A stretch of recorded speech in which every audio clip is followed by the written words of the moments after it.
Hello everyone, আপনারা সামনে যে জিনিসটা দেখতে পাচ্ছেন, একটা হচ্ছে এয়ার ফিল্টার রেগুলেটর আর একটা হচ্ছে এয়ার রেগুলেটর।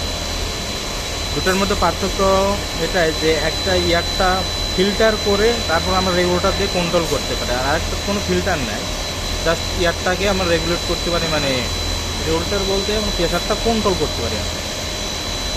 এটা আমাদের ইনসাইড দুটারই সেম, এক সাইডে ইন, একদম মেন কম্প্রেসার থেকে এয়ারটা আসছে, তারপরে এখানেই আমরা এয়ারটায় যে ফিল্টার, এখানে এয়ারটা ফিল্টার হচ্ছে এয়ারের যে আপনার কোনো ডাস্ট বা লিকুইড জাতীয় কোনো কিছু থাকলে সেটা এখান থেকে ফিল্টার হওয়ার পর আমরা রেগুলেটর দিয়ে কন্ট্রোল করব কী পরিমাণ আমার প্রেশার লাগবে, সেটা আমরা আউটলাইন দিয়ে প্রেশারটা ওই পরিমাণ রেগুলেটর দিয়ে কন্ট্রোল করে নিব।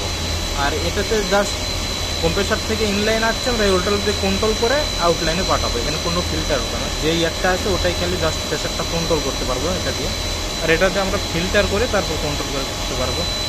এরকম রেগুলেটর এখন প্রেশার 0 আছে, আমরা যদি এটার প্রেশারটা একটু বাড়াই, এটা আমাদের উপরে কাজটা ঘুরাইলে আমাদের প্রেশারটা বাড়বে, আমাদের প্রয়োজন অনুযায়ী আমরা প্রেশারটা কন্ট্রোল করতে পারি।